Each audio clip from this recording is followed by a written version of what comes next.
Bueno, hermanos, continuamos con nuestras lecciones de los evangelios. Recuerden, no son 4 evangelios, es un evangelio que se encuentra presentado por 4 siervos del Señor en su óptica como ellos quisieron darlo a conocer. Hemos venido estudiando en nuestras últimas lecciones acerca del Sermón del Monte y particularmente lo que tiene que ver con las bienaventuranzas. Hoy vamos a estudiar las 2 últimas. En el versículo 9, el Señor habla de el pacificador. Dice el texto de la siguiente manera. Mateo capítulo 5 dice versículo 9. Bienaventurados los pacificadores, porque ellos serán llamados hijos de Dios. Antes de entrar en el análisis de este versículo, de esta bienaventuranza, primero tengamos en cuenta que el Señor no está hablando de uno que arregla los desacuerdos entre los hombres. Ustedes están viendo en pantalla la imagen de Alfred Nobel.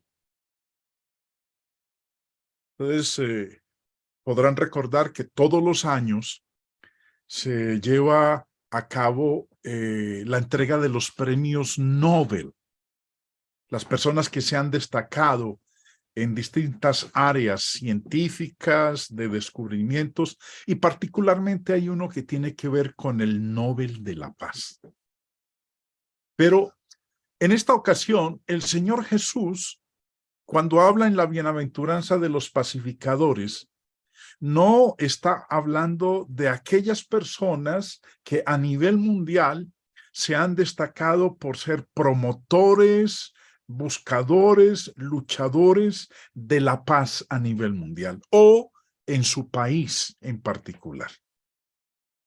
El Señor Jesús está hablando de pacificadores que predican el evangelio de la paz y muestran a los hombres el camino de regreso a Dios. O sea, pues, el pacifista de esta bienaventuranza no tiene nada que ver con los asuntos de índole mundial.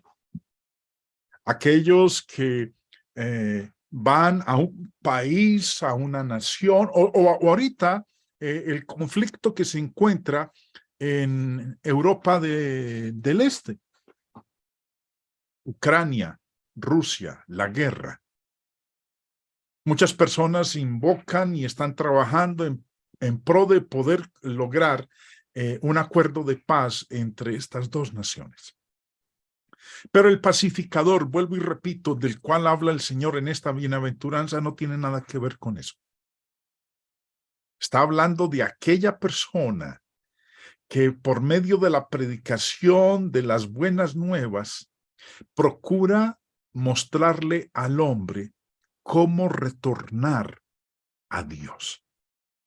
Sabemos que cuando un hombre peca, se separa de Dios.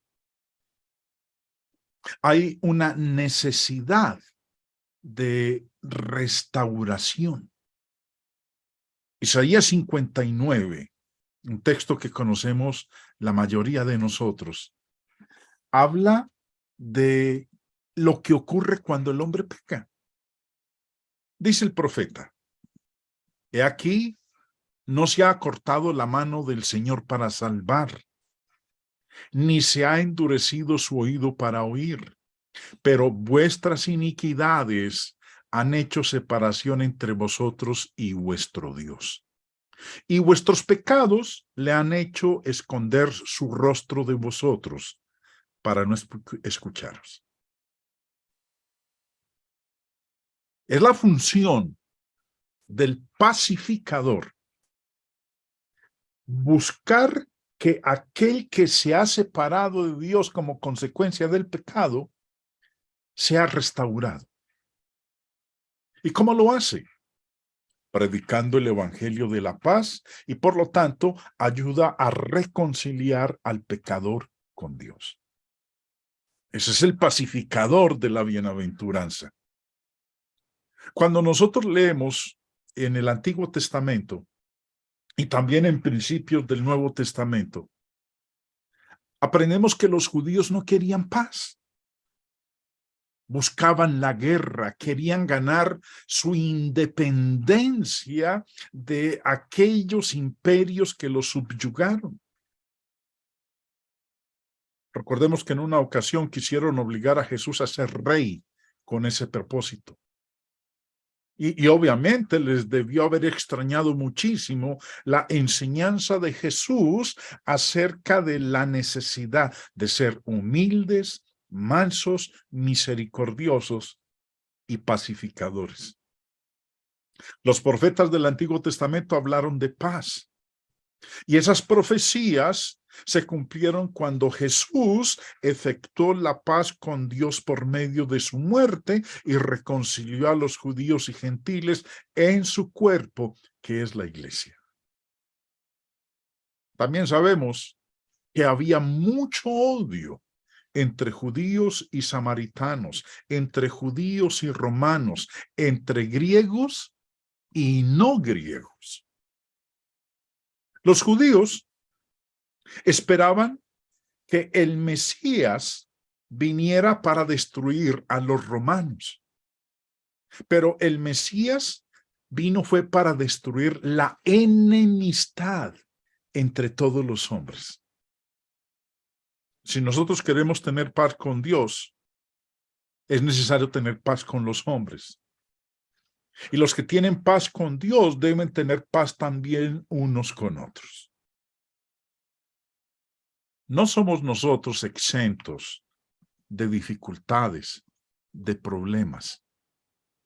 Cuando hay problemas a mi alrededor, yo puedo hacer tres cosas.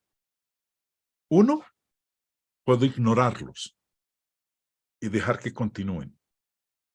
Dos, puedo unirme al problema y continuar con el problema.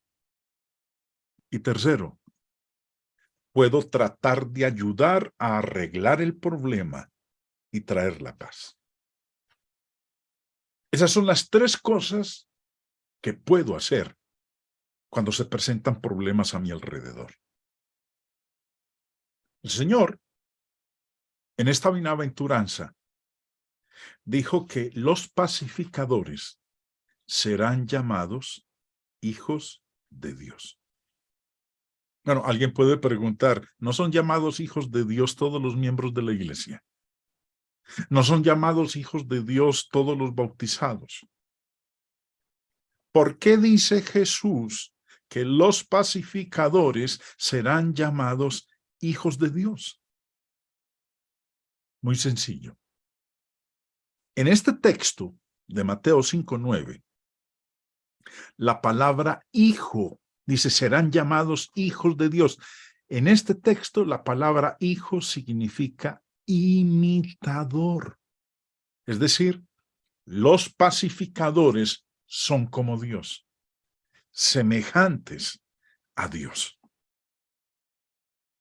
Si hacemos lo mismo que Dios hace, somos hijos de Dios. Lucas, en el capítulo 6, dice en el verso 35, amad pues a vuestros enemigos y haced bien y prestad, no esperando de ello nada, y será vuestro galardón grande. Y seréis hijos del Altísimo, porque Él es benigno para con los ingratos y malos. Ser hijo de Dios no es cuestión de profesión, es una cuestión de práctica.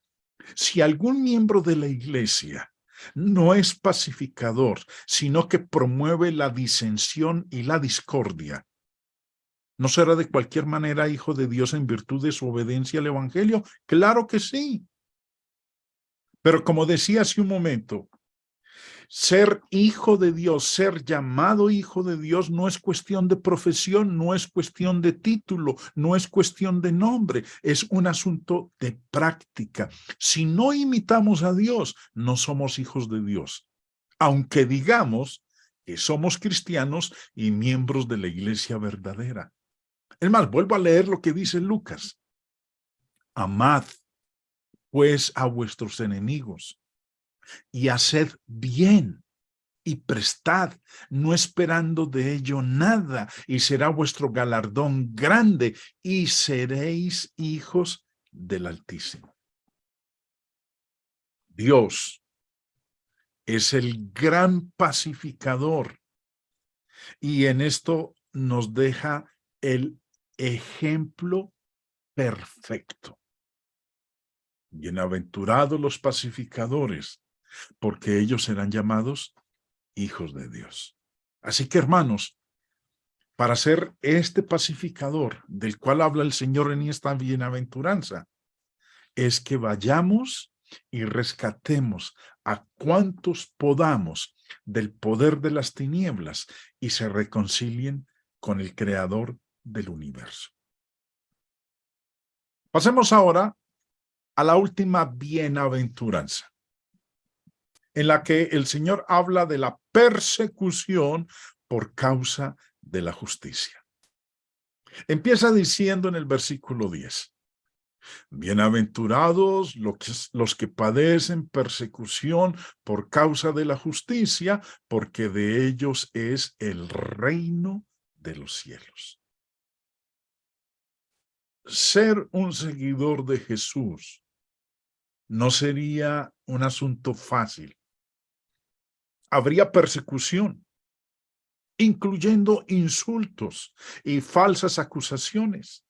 Dice en el verso 11, bienaventurados sois cuando por mi causa os vituperen y os persigan y digan toda clase de mal contra vosotros, mintiendo.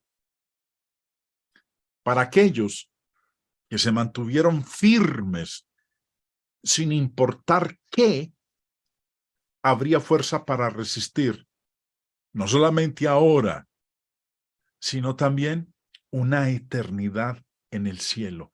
El Señor dice en el verso 12, gozaos y alegraos, porque vuestro galardón es grande en los cielos, porque así persiguieron a los profetas que fueron antes de vosotros. Jesús, hermanos, no engaña a nadie, sino que explica con toda franqueza que el discipulado cuesta, que sus discípulos serán maltratados. Seguirle significa llevar una cruz.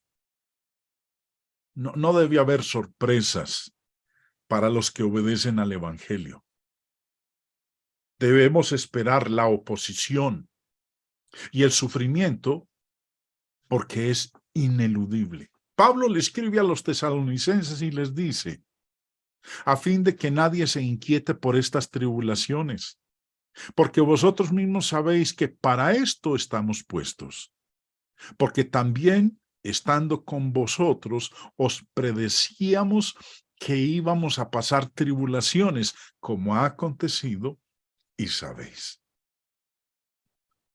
Y cuando le escribe a Timoteo, le dice, y también los que quieren vivir piadosamente en Cristo Jesús padecerán persecución. Hoy es muy diferente. Hoy, ser cristiano no es un delito. Si ser cristiano hoy día fuera un crimen, fuera un delito, hagámonos la pregunta, ¿habría suficiente evidencia para condenarnos como cristianos? Si ser cristiano fuera un delito. El libro de Hechos nos habla a nosotros de cómo los primeros cristianos fueron perseguidos. Donde quiera que iban predicando el evangelio, eran enfrentados. Se levantó toda clase de persecución contra los mensajeros de Cristo. Esteban, el primer mártir cristiano. La Biblia nos cuenta de cómo por él confesar su fe en nuestro Señor Jesucristo, consideraron que lo que él había hecho era una blasfemia y entonces lo apedrearon. El señor Alfred Edelsheimer, en su libro La vida y los tiempos de Jesús el Mesías, escribe: el lugar en que eran apedreados los criminales era una elevación de unos 11 pies de altura, de la cual el criminal era echado por el primero de los testigos. Si no moría en la caída, el segundo testigo le echaba una gran piedra sobre el corazón, allí donde estaba echado. Si aún continuaba con vida, entonces todo el pueblo le apedreaba. En las imágenes que acabo de mostrarles a ustedes ahí en pantalla, podrán notar que la persona que iba a ser apedreada era arrojada a un hueco con cierta altura para que la persona que iba a ser apedreada no pudiera escapar de ninguna manera. Era una muerte horrible. Y sabemos que Esteban fue apedreado hasta morir. La Biblia también nos dice que durante el periodo de Saulo, antes de convertirse en siervo del Señor, dice en Hechos 8:3, Saulo asolaba la iglesia y entrando casa por casa, arrastraba a hombres y a mujeres y los entregaba en la cárcel. La Biblia nos habla que muchos cristianos del primer siglo fueron decapitados, como por ejemplo Jacobo. Siempre ha habido conflicto entre Dios y Satanás. Ahora, esto significa que continuarán habiendo hombres como aquellos que persiguieron a Cristo y los profetas. Siempre habrá una batalla entre el bien y el mal hasta el fin del tiempo, cuando Satanás sea destruido. Hoy día, aquellos que siguen a Dios serán enfrentados por aquellos que no se interesan por Dios y por la verdad. En tiempos pasados, muchos cristianos fueron asesinados porque creían y seguían a Dios. Pedro dijo, primera de Pedro 4:16, pero si alguno padece como cristiano, no se avergüence, sino glorifique a Dios por ello. Las primeras 7 bienaventuranzas presentan, si usted le ha prestado atención, hermanos, en las lecciones que hemos tenido con anterioridad, esas primeras 7 bienaventuranzas presentan rasgos de carácter, condiciones de corazón, condiciones de disposición. Jesús, en los versículos 10 al 12, habla de las pruebas de ese carácter. Los que optan por imitar a Cristo serán probados siendo perseguidos. Los animales y los criminales son perseguidos. Pero los discípulos de Jesús no deben ser perseguidos. Sin embargo, si los hombres aborrecieron y persiguieron a Jesucristo, entonces harán lo mismo con sus seguidores. La oposición que sufre el discípulo de Jesús es evidencia de que los discípulos de Jesús no son pasivos, sino activos y militantes. Cuando hacemos algo incorrecto y sufrimos por ello, estamos recibiendo lo que merecemos. Pedro dice, primera de Pedro 2:20, pues, ¿qué gloria es si pecando sois abofeteados y lo soportáis? Mas si haciendo lo bueno sufrís y lo soportáis, esto ciertamente es aprobado delante de Dios. Y en el capítulo 4 vuelve y dice, versículo 15, así que ninguno de nosotros, ninguno de vosotros padezca como homicida o ladrón o malhechor o por entremeterse en lo ajeno. Una vez más, si hacemos algo incorrecto y sufrimos por ello, estamos recibiendo lo que merecemos. Pero cuando hacemos lo correcto delante de Dios y se nos hace sufrir por ello, por aquellos que nos siguen a Dios, el Señor nos bendice. Únicamente aquellos que odian a Dios lo odiarán a usted, pero Dios lo recompensará. El Señor Jesús habla de 3 grandes bendiciones para los que padecen. En el versículo 10 dice, primera bendición, porque de ellos es el reino de los cielos. Primera bendición.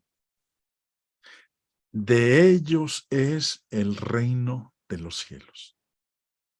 Segunda bendición, un galardón. Gozaos y alegraos porque vuestro galardón es grande.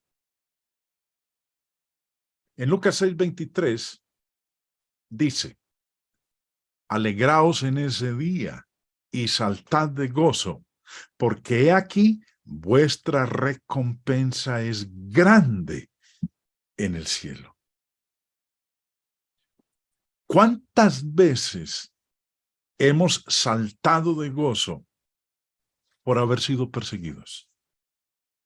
Mira lo que dice ahí, alegraos en ese día y saltad de gozo. Una vez más hago la pregunta, ¿cuántas veces yo he brincado, he saltado de alegría porque me persiguieron por la causa de Cristo? Hechos 5 dice, y convinieron con él, con Gamaliel, el gran maestro judío, y llamando a los apóstoles después de azotarlos, les intimaron que no hablasen en el nombre de Jesús y los pusieron en libertad. Después de azotarlos. ¿Cuál fue la reacción de ellos después de que los soltaron? Después de que los amenazaron. Dice el verso 41, y ellos salieron de la presencia del concilio, gozosos de haber sido tenidos por dignos de padecer afrenta por causa del nombre.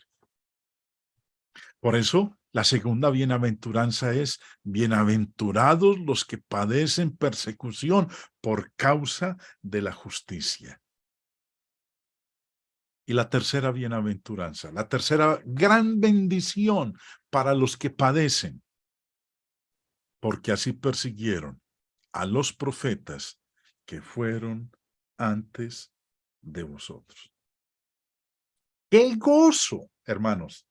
¡Qué gozo ser identificados con los profetas fieles, con Cristo y con los apóstoles al sufrir por causa de la justicia! Así persiguieron a los profetas que fueron antes que vosotros. Que yo sea considerado como Juan el Bautista, como Isaías, como Elías, como Zacarías, como esos grandes hombres de Dios, esos profetas que persiguieron antes que a nosotros.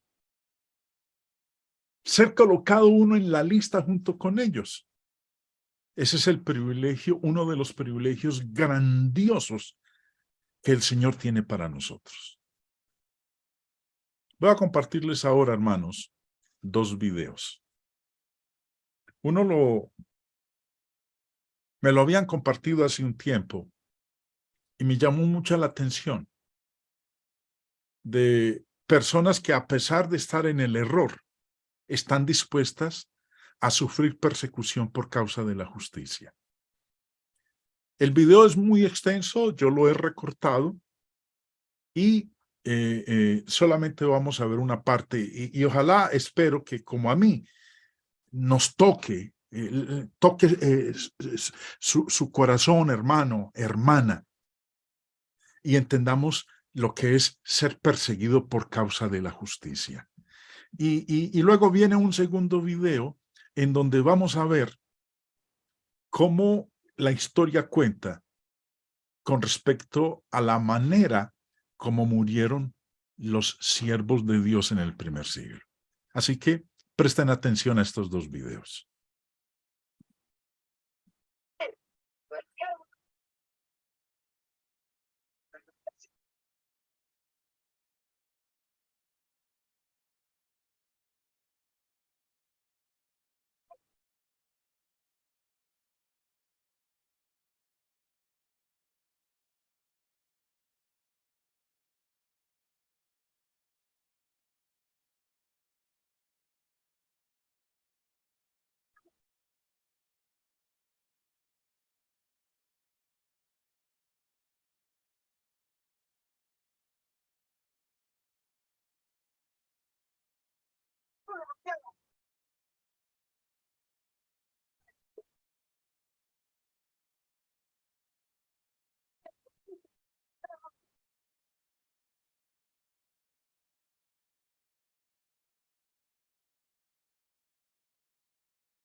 En este sermón, el Señor dijo, bienaventurados.